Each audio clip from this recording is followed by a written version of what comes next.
बिस्मिल्लाहिर्रहमानिर्रहीम। अस्सलाम वालेकुम। मेरा नाम डॉक्टर असद महमूद है। मुअज़्ज़ज़ दोस्तों, रशियन आर्कियोलॉजिस्ट ने वादी काफ की डिगिंग के दौरान इंतहाई कदीम एक लकड़ी की तख्ती दरियाफ्त की है जो कि 5000 साल का तवील अरसा गुजर जाने के बावजूद अभी तक सही और सालम हालत में मौजूद है।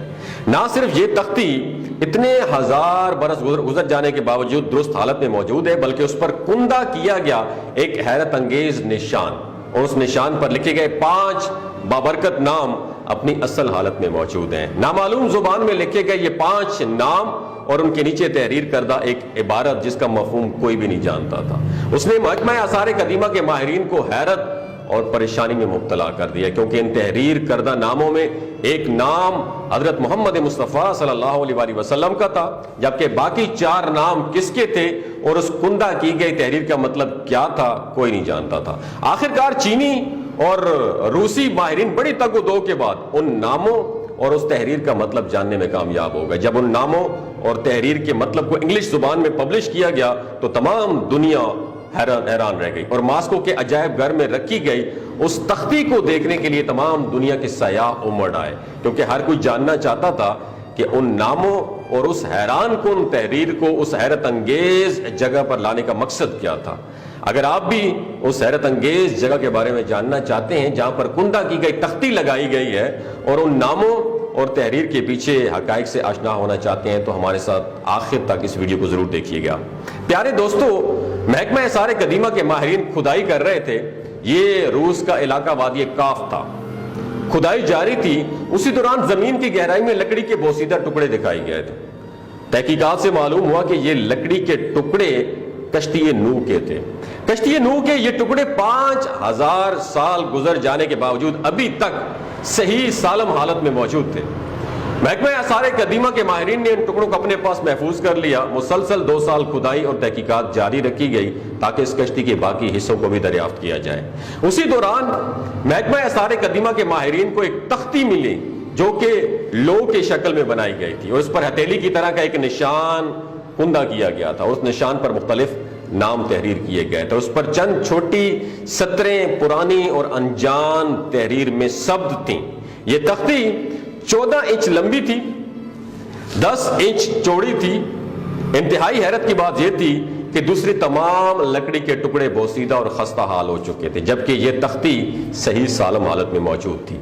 अब भी यह तख्ती मास्को के अजायब घर में महफूज है और मुल्की और गैर मुल्की सयाह एक बड़ी तादाद में उसे देखने के लिए आते हैं। इस तख्ती पर सब्त शुदा तहरीर क्या माने रखती है और इस हथेली के निशान पर कुंदा किए गए नाम किसके हैं। हजरत नूह अलैहिस्सलाम की कश्ती में ऐसी तहरीर शुदा तख्ती लगाने के पीछे क्या मकासद कार फरमा थे, इन तमाम सवालों के जवाब हासिल करने के लिए रूस की हुकूमत ने 7 अफराद पर मुश्तमिल एक कमेटी तश्कील दी है। उसमें माहिरीन तारीख, खत शनास, उस्ताद और रूस और चीन के जुबानदान शामिल थे। उस तख्ती पर उन अराकीन ने 8 माह तक रिसर्च की और अपनी रिपोर्ट पब्लिश की, जिसके मुताबिक ये तख्ती हजरत नूह अलैहिस्सलाम की कश्ती के मिलने वाले दीगर हिस्सों में से एक थी और ये इतनी पुरानी थी जितनी कि हजरत नूह अलैहिस्सलाम की कश्ती। लेकिन हैरानगी की बात यह थी कि ये अभी भी उस कदर सही सालम हालत में मौजूद थी कि उस पर कुंदा किए हुए नाम और तहरीर बआसानी पढ़ी जा सकती थी। नादरीन, ये तहरीर सामी जुबान में थी जिसे उमुल लुगात कहा जाता है, तमाम जुबानों की माँ कहा जाता है। तहकीकात और मुताले से यह नतीजा अखज़ किया गया कि लकड़ी का यह ब्लॉक गालिबन हजरत नूह अलैहिस्सलाम की कश्ती में अजीम सैलाब के दौरान तहफ़्फ़ुज़ के लिए रखा गया था। सामी जुबान में उन तराशे हुए खतूत का एक माहिर ने अंग्रेजी में तर्जुमा किया और ये mister NF max Manchester university में कदीम जुबानों के प्रोफेसर थे। उन्होंने अपनी रिपोर्ट में उसका तर्जुमा लिखा। अब तर्जुमा क्या था, दिमाग की खिड़कियों खोल के सुनिएगा। तर्जुमा उसने ये लिखा, ऐ मेरे खुदा, मेरे मददगार, तेरी मेहरबानी और रहमत मेरी मदद कर और उन जो मुकद्दस नाम है, मुकद्दस हस्तियों की खातिर नाम मोहम्मद, एलिया, शापर, शीपर और फातिमा जो अजीम और बाबरकत है, कायनात उनकी खातिर मौजूद है। सिर्फ आप ही कर सकते हैं हमें सीधा रास्ते पर चला। प्यारे साथियों, ये तो उसका तर्जुमा था। यकीनन आप सोच रहे होंगे कि मोहम्मद मुस्तफ़ा सल्लल्लाहु अलैहि वसल्लम के साथ लिखे गए ये 3 नाम एलिया, शापर और शीपर, ये किसके नाम हैं। تو آپ کو بتاتے چلیں کہ ایلیاس سامی زبان میں علی کو کہتے ہیں، جبکہ دوسرے دو ناموں کا مطلب حسن اور حسین ہیں۔ جیسا کہ اس تحریر کے الفاظ سے ظاہر ہے کہ حضرت نوح علیہ السلام کی کشتی میں اس تحریر کی گئی تختی کو لگانے کا مقصد محبوب خدا حضرت محمد مصطفیٰ صلی اللہ علیہ وسلم کے نام کی برکت سے اللہ تعالیٰ کی مدد اور حفاظت کو حاصل کرنا تھا۔ دوسرے الفاظ میں آپ آسان الفاظ میں کہہ سکتے ہیں کہ اللہ کی محبوب اور پسندیدہ ترین ہستی حضرت محمد مصطفیٰ صلی اللہ علیہ وسلم اور اس کی محبوب اہل بیت حضرت فاطمہ الزہرا رضی اللہ تعالی عنہا، حضرت علی رضی اللہ تعالی عنہ، حضرت حسن رضی اللہ تعالی عنہ، حضرت حسین رضی اللہ تعالی عنہ کا حوالہ دے کر اس کشتی کی حفاظت اور مدد کے لیے اللہ تعالیٰ کی خصوصی عنایت اور رحمتوں کی دعا کرنا تھا۔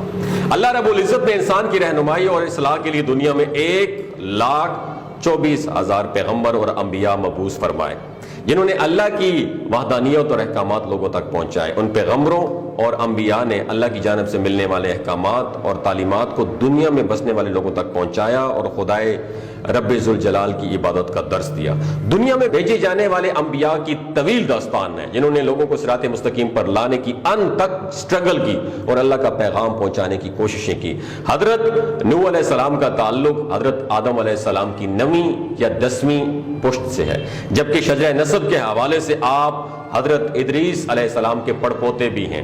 آپ علیہ السلام نے اپنی امت کے لوگوں کو حسن عقائد اور اصلاح اعمال کی طرف 900 سال تک موٹیویشن کی، جن میں سے صرف کتنے لوگ ایمان لائے؟ 80 لوگ ایمان لائے۔ دوستو، محققین کا کہنا ہے کہ حضرت نوح علیہ السلام نے عراق کے شہر رافدین میں تبلیغ کی، کیونکہ اس علاقے میں آپ کی موجودگی کے آثار ملتے ہیں، جبکہ اسی شہر کی تاریخ میں جس اصلاح پسند شخص کا ذکر ہے اس کے احوال حضرت نوح علیہ السلام سے ملتے ہیں۔ اسی طرح حضرت نوح علیہ السلام کے طوفان نوح کے آنے کے واقعے کی طرز پر اس علاقے میں عذاب کے آنے کے اثرات آج بھی موجود ہیں۔ اسی بنیاد پر مورخین نے بلاد الرافدین کو حضرت نوح علیہ السلام کا مسکن قرار دیا۔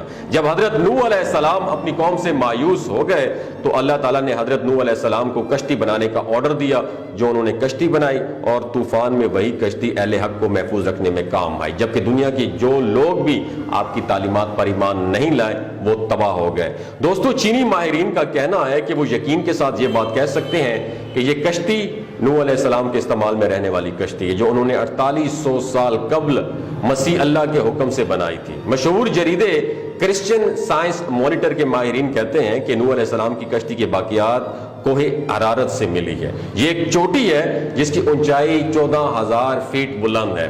حضرت نوح علیہ السلام کی کشتی 300 گز لمبی، 50 گز چوڑی اور 30 گز اونچی تھی، جو 8 ماہ 8 دن تک پانی پر تیرتی رہی اور 10 محرم الحرام کو جودی پہاڑ پر ٹھہری، اور پھر آپ علیہ السلام اپنی قوم کے ساتھ نیچے اترے، اور مسلم محققین کے مطابق کشتی کے رکنے کا مقام جودی پہاڑ تھا، جو کہ کوہ ارارت کا حصہ ہے۔ یہ علاقہ جزیرہ ابن عمر کے بالکل قریب واقع ہے۔ اس کشتی کی 3 منزلیں ہیں جو کئی میٹر برف کی نیچے دبی رہیں۔ مورخین کا یہ بھی کہنا ہے کہ جب پانی کم ہوا تو حضرت نوح علیہ السلام نے خسران شہر آباد فرمایا اور مسجد کی تعمیر کی، جسے سوانین کے نام سے جانا جاتا ہے۔ حضرت نوح علیہ السلام کا مزار مبارک جو ہے نا وہ لبنان میں واقع ہے۔ جی تو دوستو، آپ دوستوں کی رائے اس حوالے سے کیا کہتی ہے کمنٹ سیکشن میں ضرور بتائیے گا۔ انشاءاللہ آپ سے ملاقات ہوتی ہے بہت جلد اگلی ویڈیو میں، تب تک اپنا خیال رکھیے گا۔ اللہ حافظ، بہت شکریہ۔